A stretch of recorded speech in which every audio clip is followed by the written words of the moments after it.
बातमीपत्राच्या पहिल्या भागामध्ये आपलं स्वागत। आता बातम्या विस्तारानं। तीर्थक्षेत्र विकास आराखड्याअंतर्गत अंबाबाई मंदिर परिसरातील भूसंपादन आणि मिळकतधारकांच्या अडचणी, त्यांना द्यावी लागणारी नुकसान भरपाई अशा विषयांवर आज जिल्हाधिकारी कार्यालयात बैठक झाली। आमदार राजेश क्षीरसागर यांच्या उपस्थितीमध्ये झालेल्या या बैठकीत बाधित मिळकतधारकांना योग्य मोबदला देण्यास जिल्हा प्रशासनाने सहमती दर्शवली।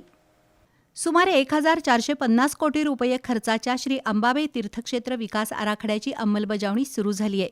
नजीकच्या काळात अंबाबाई मंदिर परिसरातील भूसंपादन केलं जाणार आहे। या पार्श्वभूमीवर आज महाद्वार रोडवरील व्यापारी नागरिक यांची बैठक आमदार राजेश क्षीरसागर यांच्या समवेत जिल्हाधिकारी कार्यालयात पार पडली।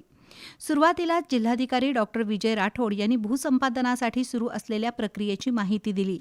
त्यानंतर आमदार क्षीरसागर यांनी बाधित मिळकतधारांवर कोणताही अन्याय होऊ नये, त्यांना योग्य आर्थिक मोबदला मिळावा अशी सूचना केली। निश्चितपणे ज्या पद्धतीने शक्तिपीठ महामार्गाच्या नोटिफिकेशनमध्ये तिथं काही ठिकाणी जर असं जमीनधारकांच्यावर अन्याय होत असेल तर जिल्हाधिकाऱ्यांच्या अध्यक्षतेखाली एक समिती नेमलेली आहे। तशी समिती नेमून या ठिकाणी आई अंबाबाई तीर्थक्षेत्र विकासाच्या मध्ये येणाऱ्या मालमत्ताधारकांवर कोणताही अन्याय न होता त्यांना योग्य मोबदला देऊन अतिशय चांगल्या पद्धतीनं हे तीर्थक्षेत्र विकसित करण्याच्या दृष्टीनं आजची ही अत्यंत महत्त्वाची बैठक पार पडली आणि त्याला सर्व मालमत्ताधारकांनी दुजोरा दिला।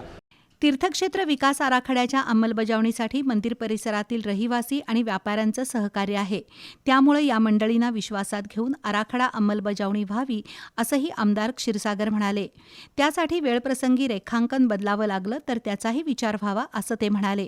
यावेळी अजित ठाणेकर, महेश जाधव, किरण नकाते यांच्यासह व्यापारी आणि नागरिक उपस्थित होते।